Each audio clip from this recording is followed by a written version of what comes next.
ndraiky izy fipetraka lavitra manariny ambony ary koa ahoana ny tero andeha anantsika akagny aveke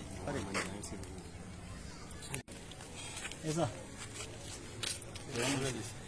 olo ty mba azafady mampina connexion kely sy lafa tegna tapaka zake misy raha olo tokony andefa vola aminazy zake tegna ilaiky tsisy connexion mampina connexion 1 minute fogna raha za ty mbola misy raha kely atao mbola magnano raha za message raika fogna zegny message raika fogna defa liavy zegny mbola misy raha amboarina za mbola sahira message raika fogna sérieux raika fogna juste raika fogna raika fogna raika raika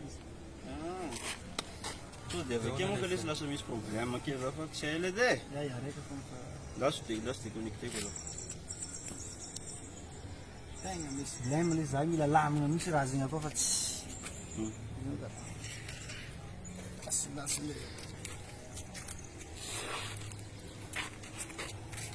شيء ده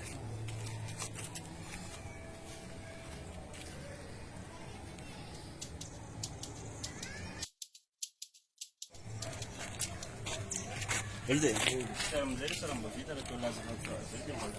Lisi, sari sende am zeri si. So de ba fa. Mola misa zreka pon lisi mola. É importante. Reka pon simba chela pon lisi reka misa zreka pon. Oh, lisi ray minisy zalaty lisi da ela misy.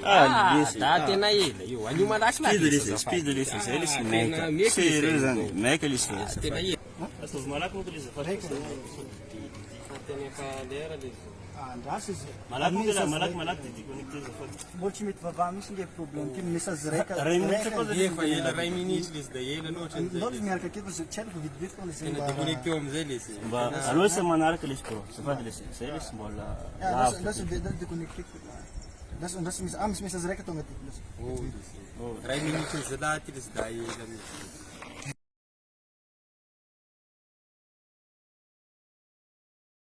Izo connecté nga tira terra sa ngan parte ko bilisco. No, ali parte. Olte bro. Essa não se sabe. Cada conexão. A rera que eles aqui me tudo quando não bate, se usar essa chita, isso aqui na conexão. Missas rega, Mbola miresaka amin'olo le sa. Missas rega, allo missas rega se existe a. Tena miala assim. Missas rega, isso aqui na conexão. Sim, charge de telefone. Zalti dela. Fa jingo. Ali se, acho que ele merece que fosse aqui tu missas rega ele se zama ele se missas rega ele se. Mas message reka lisi nga chichi. Ana message reka. Oka olis. Message reka lisi. Dati ajingo te tizureni bro. Dete mbola make up yese misy zany misy izo. Okay. What's message reka lisi bro. Ya.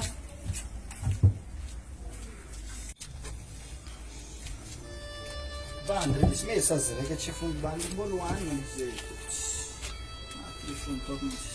Uitan lesa lesi mbola az telefone zay koa mivagny tonga dia iPhone 13 Pro Max mihitsy vangia nefa zay tsy mivanga leny lesany fozafozan-draha